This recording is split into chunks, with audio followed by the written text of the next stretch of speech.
છેલ્લા 10 દિવસથી રાજ્યમાં દિવસ રાતના તાપમાનમાં 4 ડિગ્રીની વધઘટ. વેસ્ટર્ન ડિસ્ટર્બન્સ અને ટ્રફની અસરથી વાતાવરણમાં આવી રહ્યો છે ઉતાર ચઢાવ. ઠંડા પવનના કારણે રાજ્યના કેટલાક વિસ્તારોમાં આજથી ફરી ઠંડીની સંભાવના.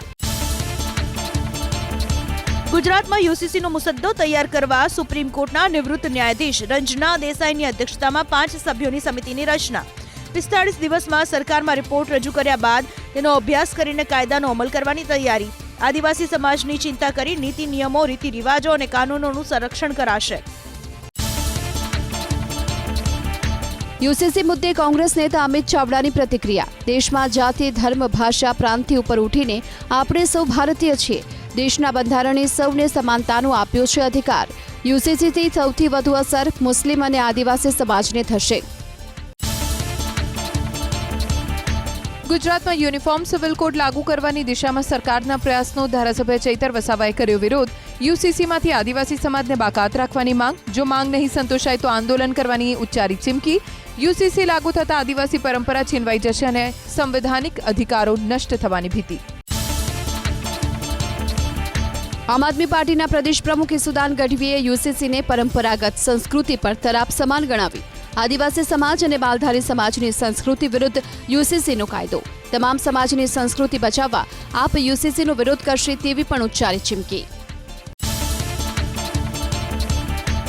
યુસીસીને લઈ સાંસદ ધવલ પટેલની સ્પષ્ટતા. યુસીસીથી આદિવાસીના રિવાજો, પરંપરા અને સંસ્કૃતિ પર કોઈ અસર નહીં થાય. કોઈએ ગભરાવાની જરૂર નથી. વિપક્ષના નેતાઓ આદિવાસી સમાજને ગેરમાર્ગે દોરતા હોવાનો પણ લગાવ્યો આરોપ. યુસીસી મુદ્દે કમિટીની રચના કરતા વિહિપે મુખ્યમંત્રીને આપ્યા અભિનંદન. કહ્યું, યુસીસી જલ્દી લાગુ થાય તે દિશામાં સરકાર કરે પ્રયાસ. ગુજરાતનો ઇતિહાસ સુવર્ણ અક્ષરે લખાયો. વકફ બોર્ડને ગુજરાત હાઈકોર્ટનો જોરદાર ઝટકો. બેટ દ્વારકામાં ડિમોલિશનને લઈને વકફ બોર્ડની અરજીને હાઈકોર્ટે ફગાવી. ધાર્મિક સ્થળો પર ડિમોલિશનની કામગીરી અટકાવવાની માંગ ફગાવાઈ. વકફ બોર્ડની 3 અરજી કોર્ટે નકારી કાઢી. હાઈકોર્ટના ઝટકા બાદ યાત્રાધામ બેટ દ્વારકામાં ફરીથી દાદાનું બુલડોઝર ટોપ ગેરમાં. બાલાપર વિસ્તારમાં કબ્રસ્તાન અને આસપાસ ધાર્મિક દબાણો જમીનદોજ કરાયા. 800 પોલીસ કર્મીઓ તૈનાત. અંદાજિત 1,75 લાખથી વધુની કિંમતની 6,500 સ્ક્વેર ફૂટ જગ્યા ખુલ્લી કરાઈ. દિલ્હી વિધાનસભાની ચૂંટણી માટે મતદાન શરૂ. મતદારો આજે લગાવશે ઉમેદવારોના ભવિષ્ય પર મહોર. 70 સીટ પર કુલ 699 ઉમેદવાર. ભાજપે 68માંથી 4 નગરપાલિકા બિનહરીફ કરાવી. જૂનાગઢ મહાનગરપાલિકામાં ઉભો કર્યો એકતરફી માહોલ. રાજ્યમાં ભાજપની 215 બેઠક બિનહરીફ થઈ. પેટા ચૂંટણીમાં પણ 10 બેઠકો બિનહરીફ થઈ. બેઠકો બિનહરીફ થવાના કારણે મતદારોનો મતાધિકાર છીનવાયો. અમરેલીમાં જાફરાબાદ પાલિકાની ચૂંટણી પહેલા 28 પૈકી 16 ઉમેદવાર બિનહરીફ. ધારાસભ્ય હીરા સોલંકીએ પાર પાડ્યું ઓપરેશન જાફરાબાદ. બિનહરીફ ઉમેદવારોએ ધારાસભ્યના નિવાસ સ્થાને પહોંચી કરી ઉજવણી. ઢોલ નગારા અને મોં મીઠા કરાવી ભાજપે વ્યક્ત કરી ખુશી. પંચમહાલની હાલોલ નગરપાલિકામાં ભાજપની બોલબાલા. મતદાન પહેલા હાલોલ નગરપાલિકામાં ભાજપનો વિજય. 36 પૈકી 20 બેઠક બિનહરીફ જાહેર થતા ભાજપે મેળવી સત્તા. પાલિકાના વોર્ડ નંબર 2, 3 અને 5 સંપૂર્ણ બિનહરીફ જાહેર. ડાકોર પાલિકાની ચૂંટણી પહેલા ભાજપ 5 બેઠક પર બિનહરીફ. વોર્ડ નંબર 6માં ભાજપના અલકાબેન સુથાર અને રેખાબેન ત્રિવેદી બિનહરીફ. વોર્ડ નંબર 7માં ભાજપના રીટાબેન ભટ્ટ, હિનાબેન પટેલ, પ્રિતિશ દેસાઈ બિનહરીફ. 28 બેઠક પૈકી હવે 23 બેઠક પર જામશે ચૂંટણી જંગ. રાજકોટના ઉપલેટા પાલિકાની ચૂંટણી પહેલા જ 5 બેઠક પર ભાજપ બિનહરીફ. વોર્ડ નંબર 6માં કોંગ્રેસની 4 સભ્ય પેનલે પરત ખેંચી લીધા ફોર્મ. વોર્ડ નંબર 1 અને 3માં કોંગ્રેસના એક ઉમેદવારે ફોર્મ પરત ખેંચ્યા. ભાજપમાં જશ્નનો માહોલ. રાજકોટની જસદણ પાલિકાની ચૂંટણી પહેલા ભાજપના 2 ઉમેદવાર બિનહરીફ. વોર્ડ 1ના રમાબેન મકવાણા, વોર્ડ 6ના કુસુમબેન દાવડા બિનહરીફ. વોર્ડ 1માં પછાત વર્ગ અનામત બેઠક પર કોંગ્રેસમાંથી ન ભરાયું ફોર્મ. વોર્ડ 6માં કોંગ્રેસ આપના ઉમેદવારે ફોર્મ પરત ખેંચતા બિનહરીફ. કચ્છની રાપર નગરપાલિકાની ચૂંટણીમાં કોંગ્રેસનો ઝટકો. રાપર નગરપાલિકાની ચૂંટણીમાં કોંગ્રેસના 3 ઉમેદવારોએ ફોર્મ પરત ખેંચ્યા. રાપરમાં છેલ્લા 3 દાયકાથી ભાજપનું છે શાસન. કોંગ્રેસ અને ભાજપ વચ્ચે જામશે જંગ. કુલ 7 વોર્ડમાં 28 ઉમેદવારો ઉતર્યા મેદાને. મહીસાગરની બાલાસિનોર પાલિકાની ચૂંટણીમાં કોંગ્રેસને ઝટકો. વોર્ડ નંબર 3માં કોંગ્રેસના ઉમેદવારોએ ફોર્મ પરત ખેંચ્યા. 7 વોર્ડ પૈકી 2 વોર્ડમાં ભાજપના ઉમેદવારો બિનહરીફ જાહેર કરાયા. રાજકોટના ધોરાજીમાં ઉમેદવાર બચાવો અભિયાન. આપના 28 ઉમેદવારોને અજ્ઞાત સ્થળે ખસેડાયા. ફોર્મ પરત ન ખેંચે તે હેતુથી તમામ ઉમેદવારોને અજ્ઞાત સ્થળે લઈ જવાયા. ફોર્મ પરત ખેંચવાની સમયમર્યાદા પૂર્ણ થયા બાદ ઉમેદવારો પરત ફરશે. ભાજપ કોંગ્રેસ ફોર્મ પરત ખેંચી લેવા દબાણ કરતી હોવાનો આરોપ. તાલુકા પંચાયતની પેટા ચૂંટણીમાં કોંગ્રેસને ફટકો. દશરથ બેઠક પર ભાજપના ઉમેદવાર બિનહરીફ વિજેતા જાહેર. કોંગ્રેસના ઉમેદવાર વશરામ રબારીએ ફોર્મ પરત ખેંચી લેતા સુનિલ પ્રજાપતિને બિનહરીફ વિજેતા જાહેર કરાયા. બાવળા વોર્ડ નંબર 7માં ભાજપ ઉમેદવાર દિલીપ પારેખે ફોર્મ પરત ખેંચ્યું. ફોર્મ પાછું ખેંચનાર ઉમેદવાર દિલીપ પારેખના 2 વિડીયો આવ્યા સામે. ચૂંટણી અધિકારી સમક્ષ રૂબરૂ જઈ ફોર્મ પરત ખેંચવાનો વિડીયો સામે આવ્યો. ઉમેદવારી પરત ખેંચવા મુદ્દે દિલીપ પારેખે રજૂ કર્યું હતું પારિવારિક કારણ. કરજણ પાલિકા પૂર્વ પ્રમુખ મીનાબા ચાવડા સહિત 26 બળવાખોરને ભાજપમાંથી 6 વર્ષ માટે કરાયા સસ્પેન્ડ. ગુજરાત ભાજપ મધ્ય ઝોનના પ્રભારી ગોરધન ઝડફિયાની સૂચના બાદ કાર્યવાહી. થોડા દિવસ અગાઉ મીનાબા ચાવડા સહિત કેટલાક કાર્યકર્તાઓ જોડાયા હતા આમ આદમી પાર્ટીમાં. જૂનાગઢમાં મધ્યસ્થ કાર્યાલયના ઉદ્ઘાટનમાં આપના 2 નેતાઓએ કર્યા કેસરિયા. પૂર્વ શહેર પ્રમુખ તુષાર સોજિત્રા અને વોર્ડ નંબર 11માંથી અપક્ષ તરીકે ફોર્મ પરત ખેંચનાર અશોક સિરોદિયા જોડાયા ભાજપમાં. જૂનાગઢમાં ભાજપ ઉમેદવારો બિનહરીફ થતા કોંગ્રેસના ગંભીર આરોપ. કહ્યું રૂપિયા અને હોદ્દાની ઓફર કરી ફોર્મ ખેંચાવ્યા પરત. ધારાસભ્ય કોરડિયાએ કહ્યું ભાજપ સશક્ત પાર્ટી, કોઈ તોડજોડની નથી કરતી રાજનીતિ. કોંગ્રેસે ચૂંટણી પંચને કરી રજૂઆત. કોંગ્રેસના ઉમેદવારોને ભાજપે ધાક ધમકી આપી તેમજ અપહરણ કરી બિનહરીફ કરાવી હોવાનો લગાવ્યો આરોપ. આમ આદમી પાર્ટીએ પણ ભાજપ પર જો હુકમી કરી સત્તા મેળવવાનો લગાવ્યો આરોપ. કોંગ્રેસના પ્રતિનિધિમંડળની રાજ્ય ચૂંટણી પંચમાં ફરિયાદ. ભાજપ પોલીસ અને પ્રશાસનનો દુરુપયોગ કરતી હોવાનો આરોપ. કોડીના ધરમપુરમાં કોંગ્રેસના ઉમેદવારને ધમકી મળ્યાનો આરોપ. મોરબીના હળવદમાં પણ કોંગ્રેસના ઉમેદવારોને ધમકી મળ્યાનો આરોપ. બોટાદ નગરપાલિકાની 34 બેઠક પર 69 ઉમેદવારો વચ્ચે ચૂંટણી જંગ જામશે. જ્યારે 10 બેઠકો પર ભાજપ બિનહરીફ. ભાજપના 34, કોંગ્રેસના 14, આમ આદમી પાર્ટીના 20 મળીને કુલ 34 બેઠકો પર 69 ઉમેદવારો વચ્ચે ચૂંટણી. 4 ફોર્મ રદ થયા જ્યારે 6 ફોર્મ પરત ખેંચાયા. માણસા નગરપાલિકાની ચૂંટણીમાં ઉમેદવારોનું ચિત્ર સ્પષ્ટ. 7 વોર્ડની 28 બેઠક માટે કુલ 60 ઉમેદવારો ચૂંટણી મેદાને ઉતરશે, જેમાંથી ભાજપના 28, કોંગ્રેસના 25, આમ આદમી પાર્ટીના 6, બીએસપીના 1 ઉમેદવાર વચ્ચે ચૂંટણી જંગ. ભાવનગર મનપાની પેટા ચૂંટણીમાં વોર્ડ નંબર 3ના કુલ 13 ફોર્મ ભરાયા, જેમાં 6 ફોર્મ માન્ય રહ્યા, જ્યારે કે 7 ફોર્મ રહ્યા અમાન્ય. 1 ફોર્મ પરત ખેંચાયું. વોર્ડ નંબર 3માં ભાજપ, કોંગ્રેસ અને બહુજન સમાજવાદી પાર્ટીના 1 ઉમેદવારનું ફોર્મ માન્ય. ગારિયાધાર નગરપાલિકાની ચૂંટણીનું ચિત્ર સ્પષ્ટ. કુલ 7 વોર્ડની 28 બેઠકો પર 60 ફોર્મ માન્ય, જ્યારે કે 4 ફોર્મ રદ થયા. ભાજપના 28, કોંગ્રેસના 16, આમ આદમી પાર્ટીના 12, બહુજન સમાજવાદી પાર્ટીના 3 અને 1 અપક્ષ ઉમેદવાર ચૂંટણી મેદાને. મોરબીની વાંકાનેર અને હળવદ નગરપાલિકાની 56 બેઠકો માટે ચૂંટણી. વાંકાનેરમાં 13 ઉમેદવાર બિનહરીફ જાહેર. 15 બેઠક માટે 32 ઉમેદવારો મેદાને.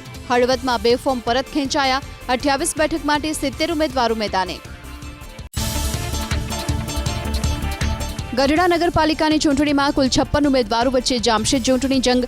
9 ઉમેદવારોના પત્ર રદ થયા હતા. 4 ફોર્મ પરત ખેંચાયા. 28 પૈકી 4 બેઠકો પર ભાજપ બિનહરીફ જાહેર. ત્યારે હવે 24 બેઠકો પર ભાજપના 24, કોંગ્રેસના 24, આમ આદમી પાર્ટીના 6 ઉમેદવારો વચ્ચે જંગ જામશે. સાબરકાંઠામાં 3 તાલુકા પંચાયતની ખાલી પડેલી 4 બેઠકોનું ચિત્ર સ્પષ્ટ. પ્રાંતિજની ઘડી બેઠક પર કોંગ્રેસ અને ભાજપ ઉમેદવાર વચ્ચે ચૂંટણી જંગ જામશે, જ્યારે વિજયનગરની બલેઠા અને ચિઠોડા બેઠક પર કોંગ્રેસ, ભાજપ અને આમ આદમી પાર્ટીના ઉમેદવારો ચૂંટણી મેદાને. 17 ઉમેદવારના ફોર્મ નામંજૂર કરાયા કરજણમાં. નગરપાલિકાની ચૂંટણી માટે કુલ 106 ઉમેદવારે ભર્યા હતા ફોર્મ, જે પૈકી 89 ફોર્મ રાખવામાં આવ્યા માન્ય. જૂનાગઢ મનપાની ચૂંટણી અંતર્ગત ખુલ્લું મુકાયું ભાજપ મધ્યસ્થ કાર્યાલય. શહેર ભાજપના હોદ્દેદાર અને કાર્યકર્તાઓની ઉપસ્થિતિમાં કાર્યાલયનું ઉદ્ઘાટન. દાહોદ જિલ્લા પોલીસની સરાહનીય કામગીરી. સીસીટીવીથી સજ્જ શાકભાજી અને ફળની દુકાન ખુલી આપી. 11 મહિનાનું ભાડું અને 1 મહિનાનું શાકભાજી ફ્રૂટ આપશે પોલીસ. મુખ્યમંત્રી ભૂપેન્દ્ર પટેલની અધ્યક્ષતામાં આજે મળશે કેબિનેટની બેઠક. કેન્દ્રીય બજેટ બાદ રાજ્યના બજેટમાં સુધારા વધારા, બજેટ સત્ર દરમિયાન ગૃહમાં રજૂ થનારા વિધેયક, યુસીસી પર રચાયેલી કમિટી અને સ્થાનિક સ્વરાજ્યની ચૂંટણી સંદર્ભે બેઠકમાં કરાશે ચર્ચા. સાંસદ ગેનીબેન ઠાકોરે સંસદમાં ઉઠાવ્યો બનાસકાંઠામાંથી ઝડપાયેલા આંતરરાષ્ટ્રીય કોલ સેન્ટરનો મુદ્દો. પોલીસ ગુનેગારોને બચાવતી હોવાનો પણ લગાવ્યો આરોપ. થોડા દિવસ અગાઉ વાવના દીપસરામાંથી ઝડપાયું હતું આંતરરાષ્ટ્રીય કોલ સેન્ટર. પ્રયાગરાજમાં મહાકુંભમાં બ્લાસ્ટની ધમકી આપનારો આરોપી ઝડપાયો કચ્છમાંથી. ગાંધીધામના પડાણા ગામેથી પોલીસે અરુણ જોશી નામના શખ્સની કરી ધરપકડ. મૂળ મધ્યપ્રદેશનો વતની અરુણ ગાંધીધામમાં ચલાવે છે શાકભાજીની લારી. ખ્યાતિ હોસ્પિટલ કાંડના આરોપી રાહુલ જૈનને ઝટકો. અમદાવાદ ગ્રામ્ય સેશન્સ કોર્ટે આરોપીની રેગ્યુલર જામીન અરજી ફગાવી. ખ્યાતિ હોસ્પિટલનો સીઈઓ હતો રાહુલ જૈન. ગાંધીનગરમાં એસીબીએ લાંચ લેતા બેને ઝડપી પાડ્યા. જિલ્લા ઉદ્યોગ કેન્દ્રના ઓફિસ સુપ્રિન્ટેન્ડન્ટ અને પટાવાળો લાંચ લેતા ઝડપાયા. બેંકની લોન પર સબસિડી આપવા માટે માંગી હતી 4,200ની લાંચ. એસીબીએ બેની ધરપકડ કરી હાથ ધરી વધુ તપાસ. પ્રધાનમંત્રી આવાસ યોજનાના સર્વેમાં ગેરરીતિનો આરોપ. ડેડુવા ગામના લોકોએ તલાટી પર લગાવ્યો ગંભીર આરોપ. ગરીબ અને યોગ્ય લાભાર્થીઓને યોજનાનો નથી મળતો લાભ. તાલુકા વિકાસ અધિકારીને કરી લેખિતમાં અરજી. રાજકોટ શહેરમાં આરોગ્ય વિભાગે પાડ્યા દરોડા. રૈયા રોડ, કોઠારિયા સહિત 6 થી વધુ દુકાનોમાં કરાઈ તપાસ. કપાસિયા, સિંગતેલ સહિતના પેકિંગના લેવાયા નમૂના. અમદાવાદના જુહાપુરામાં યુવકની હત્યા કરનાર આરોપીની ધરપકડ. મજાક મસ્તી કરવાની ના પાડતા યુવકની છરીના ઘા મારીને કરી દેવાઈ હત્યા. હોસ્પિટલમાં સારવાર દરમિયાન યુવકનું મોત. પોલીસે આરોપીની ધરપકડ કરી વધુ કાર્યવાહી હાથ ધરી. સુરતના સચિન જીઆઈડીસીમાં 5 કરોડની ખંડણીનો કેસ. અજય ત્રિવેદી અને તેજસ પાટીલના ઘરે સર્ચ ઓપરેશન હાથ ધરાયું. ઘરેથી લેપટોપ, મોબાઈલ સહિતની વસ્તુઓ કરાઈ જપ્ત. આરોપીઓ છે 4 દિવસના રિમાન્ડ પર. હજુ પણ કેટલાક શખ્સોના નામ ખુલે તેવી શક્યતા. ઈ કોમર્સ સાઇટને હેક કરી છેતરપિંડીના કેસમાં મોટો ખુલાસો. યુટીઆર કોડ આપનાર કરન્સી ચેસ્ટ ડેપ્યુટી મેનેજરે અન્ય આરોપી પાસેથી મળેલા કમિશનના રૂપિયા કર્યા હતા ફ્રીઝ. અમદાવાદના રિલીફ રોડ પર આવેલી એક ઓફિસમાં સટ્ટા બેટિંગનો ક્રાઇમ બ્રાન્ચે કર્યો હતો પર્દાફાશ. સુરેન્દ્રનગર જિલ્લા પંચાયતના પૂર્વ સભ્ય નટુજી ઠાકોર બન્યા હની ટ્રેપનો શિકાર. યુવતીએ વિડીયો કોલથી અન્ય યુવતીને અશ્લીલ વિડીયો બનાવી વાયરલ કરવાની ધમકી આપી 10 લાખની કરી માંગ. પાટડી પોલીસે 3 આરોપીની કરી ધરપકડ. મુખ્ય આરોપી યુવતી હજુ ફરાર. અમદાવાદના ગુલબાઈ ટેકરા વિસ્તારમાં પોલીસ પર પથ્થરમારો. અત્યાર સુધી 6 આરોપીઓની કરાઈ ધરપકડ. લગ્નમાં ડીજે વગાડવા મુદ્દે પોલીસ સાથે થઈ હતી બબાલ. સીસીટીવીના આધારે અન્ય આરોપીઓની શોધખોળ હાથ ધરાઈ. સુરતના કાપુદ્રામાં છેડતીના કેસમાં તબીબને માર મારનારની વધુ એકની ધરપકડ કરાઈ. મોહિત ઘાસકટા નામના આરોપીને પોલીસે ઝડપી પાડ્યો. આરોપીને સાથે રાખી પોલીસે ઘટના સ્થળે કરાવ્યું રિકન્સ્ટ્રક્શન. મિત્રની હત્યા કરનાર 2 આરોપી ઝડપાયા. આરોપી અસલમ અને જાવેદ વસીમ નામના યુવક સાથે શિકાર માટે ગયા હતા વવાણીયા ગામમાં. આ સમયે વસીમ સાથે શિકારને લઈને થઈ હતી બોલાચાલી. ત્યારબાદ આરોપી જાવેદે વસીમ પર કર્યો હતો ગોળીબાર. નવસારીમાં પકડાયેલા દારૂના જથ્થામાં મહત્વનો ખુલાસો. 1 વર્ષ બાદ એફએસએલના રિપોર્ટમાં બનાવટી દારૂ હોવાનો પર્દાફાશ. આરોપી હિમાંશુ પાટીલ પોતાના મકાનમાં દારૂ બનાવી કરતો હતો વેચાણ. પોલીસે એફએસએલના રિપોર્ટના આધારે હિમાંશુ પાટીલની કરી ધરપકડ. સુરતના અડાજણમાં ચોરીના કેસમાં મહિલા નોકરની કરાઈ ધરપકડ. 17 લાખના ઘરેણા ચોરી, મહિલા થઈ હતી ફરાર. પોલીસે મહિલા પાસેથી 9 લાખના ઘરેણા કર્યા જપ્ત. આરોપીની ધરપકડ કરી વધુ તપાસ હાથ ધરી. મહીસાગરના સંતરામપુર નજીક પોલીસ વાનને નડ્યું અકસ્માત. નસીકપુર પાસે ટ્રેક્ટર સાથે અકસ્માત થતા 2 પોલીસ કર્મચારી ઇજાગ્રસ્ત. સ્ટેટ ક્રાઇમ રેકોર્ડ બ્યુરો ગાંધીનગરની કાર હોવાની પ્રાથમિક માહિતી. અકસ્માતમાં પોલીસ વાનને થયું વ્યાપક નુકસાન. દિયોદરમાં થયેલી ટ્રેક્ટર ચોરીનો ગણતરીના દિવસોમાં ઉકેલાયો ભેદ. પોલીસે ચોરી થયેલા 3 પૈકી 2 ટ્રેક્ટર અને 3 આરોપીની કરી ધરપકડ. પોલીસથી બચવા માસ્ટરમાઇન્ડે કેનાલમાં છલાંગ લગાવી આત્મહત્યાનો કર્યો પ્રયાસ. શિકારની શોધમાં સિંહ ઘૂસ્યા ગીર સોમનાથના ભુવાટીંબી ગામે.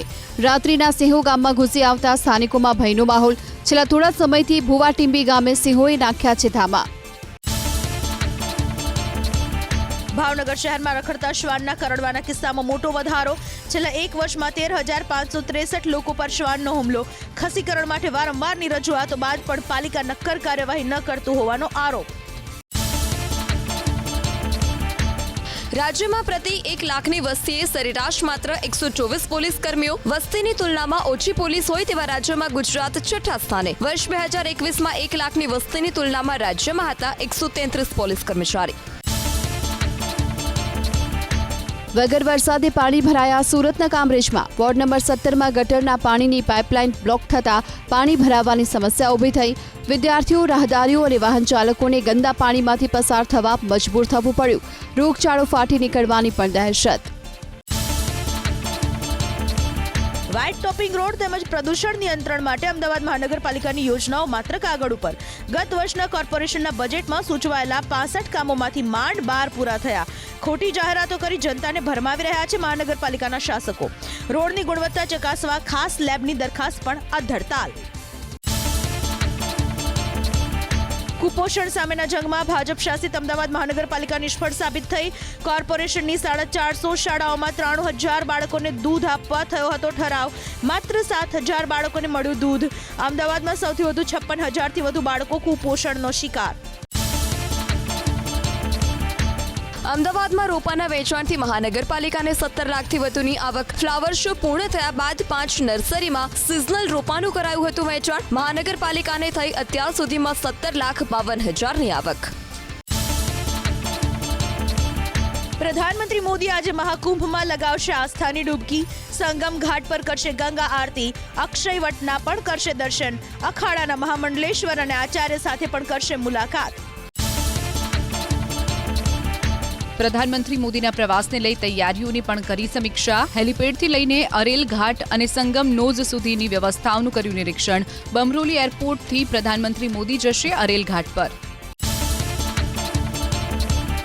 કુંભ મેળા માટે 26મી ફેબ્રુઆરી સુધી અમદાવાદના કાલુપુરથી દોડશે 8 ટ્રેન, તો સાબરમતીથી 5 સ્પેશિયલ ટ્રેન દોડશે.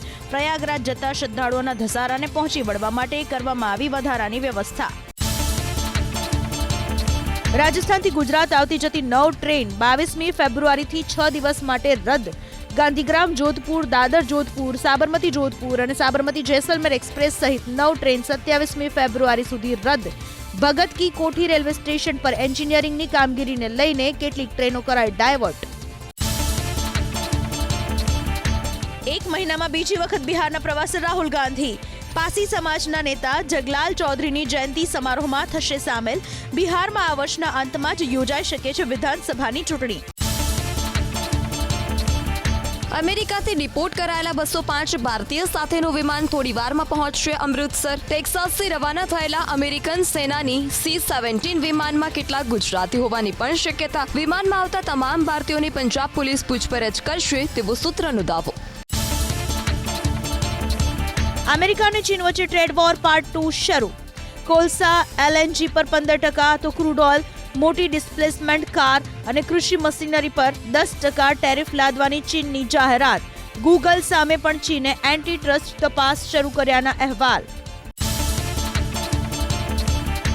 અમેરિકાના રાષ્ટ્રપતિ ડોનાલ્ડ ટ્રમ્પે મેક્સિકોના રાષ્ટ્રપતિ શીનબામ સાથે કરી ટેલિફોનિક વાતચીત. મેક્સિકોએ બોર્ડર પર 10,000 સુરક્ષા ગાર્ડ તૈનાત કરવાનું આપ્યું આશ્વાસન. એકબીજાને અડીને આવેલી છે મેક્સિકો અને અમેરિકાની સરહદ. ટેરિફ વોરની સંભવિત અસરથી અમેરિકાના રાષ્ટ્રપતિ ડોનાલ્ડ ટ્રમ્પની પીછેહટ. કેનેડા પર 25% ટેરિફનો અમલ હવે 1 મહિના માટે મોકૂફ. ટ્રમ્પના ટેરિફના નિર્ણય સામે ઓન્ટેરિયોએ અમેરિકાના દારૂ એલન મસ્કની સ્ટારલિંક સાથેના કરાર પર મૂક્યો પ્રતિબંધ. અમેરિકાના રાષ્ટ્રપતિ ડોનાલ્ડ ટ્રમ્પે નરમ વલણ અપનાવતા ભારતીય શેરબજારમાં તેજીનો માહોલ. રોકાણકારોની મૂડીમાં 6 લાખ કરોડનો થયો સુધારો, તો વિદેશી રોકાણકારોની પણ 1 મહિના બાદ થઈ એન્ટ્રી. સ્થાનિક સ્તરે શરૂ થયું પ્રોફિટ બુકિંગ. અમેરિકન ડોલર સામે અત્યાર સુધીના સૌથી નીચલા સ્તરે ભારતીય રૂપિયામાં સુધારો. ફોરેક્સ માર્કેટમાં ટ્રેડિંગ સેશનના અંતમાં 3 પૈસાની રિકવરી સાથે પ્રતિ ડોલર 87.08ના સ્તરે બંધ થયો રૂપિયો. ઇન્ટ્રાડેમાં 87.13ના નીચલા સ્તરે પહોંચ્યો હતો રૂપિયો. દેશના શરાફા બજારમાં સોનાનો ભાવ પહોંચ્યો અત્યાર સુધીમાં સૌથી ઊંચા સ્તરે. IBJA અનુસાર પ્રતિ 10 ગ્રામ 24 કેરેટ સોનાનો ભાવ પહોંચ્યો 83,000 પર. છેલ્લા 35 દિવસમાં સોનાના ભાવમાં સરેરાશ 6,801 રૂપિયાનો ઉછાળો. સોમવારે સોનાનો ભાવ હતો 82,704. બેંકોની થાપણમાં ₹45,000 કરોડનો વધારો થવાની આશા. ₹12 લાખ સુધીની આવક કરમુક્તની બજેટમાં જાહેરાતથી બેંકોનું ધિરાણ વધશે. આવક અને નફામાં વધારો કરી શકાશે. મધ્યમ વર્ગમાં ડિપોઝિટર્સની થાપણમાં 20,000 કરોડ અને સિનિયર સિટીઝનની થાપણમાં 15,000 કરોડનો થશે વધારો. આરબીઆઈના નવા ગવર્નર સંજય મલ્હોત્રાની અધ્યક્ષતામાં આજથી નાણાકીય નીતિની બેઠક. લોનના વ્યાજદરમાં 25 થી 50 બેસિસ પોઈન્ટનો કરવામાં આવી શકે ઘટાડો. ફેબ્રુઆરી 2023થી રેપો રેટ 6.5% પર છે યથાવત. દેશમાં ડિસેમ્બર કરતા જાન્યુઆરીમાં વધ્યું કારનું વેચાણ. ઓટો કંપનીઓએ વર્ષના પ્રારંભમાં નોંધાવ્યું દમદાર પ્રદર્શન. 14 ઓટો કંપનીઓમાંથી 8 કંપનીઓનું જથ્થાબંધ વેચાણ વધ્યું. સૌથી વધુ હિસ્સો મારુતિ સુઝુકીનો 43% રહ્યો. બરફના વાવાઝોડાએ કહેર મચાવ્યો ઉત્તર ચીનમાં. ચોમેર નજર પડી રહ્યો છે માત્ર બરફ જ બરફ. અનેક વાહન ફસાયા. રેસ્ક્યુ ટીમે બરફ હટાવવાની વાહનોને કર્યા રવાના. બરફમાં ટ્રક ફસાઈ જતા વાહન વ્યવહાર પર માઠી અસર. બરફ વર્ષાએ તોડ્યા તમામ રેકોર્ડ. જાપાનમાં 12 કલાકમાં જ 4 ફૂટ બરફ વર્ષા. કેટલાક વિસ્તારોમાં તો નજરે પડ્યા કમર સુધીના બરફના થર. ભારે બરફ વર્ષાના કારણે 80 ફ્લાઇટ રદ. નેશનલ હાઈવે અને રેલવે સેવા પણ પ્રભાવિત થઈ. હજારો લોકો ફસાયા. આગનું તાંડવ ઓસ્ટ્રેલિયાના સિડનીમાં. ફેક્ટરીમાં ફાટી નીકળી ભીષણ આગ. આગની પ્રચંડ જ્વાળા છત તોડીને બહાર નીકળતી નજરે પડી. દૂર દૂર સુધી નજરે પડ્યા ધુમાડાના ગોટે ગોટા. ખાલી કરાવાયો આસપાસનો 800 મીટરનો વિસ્તાર.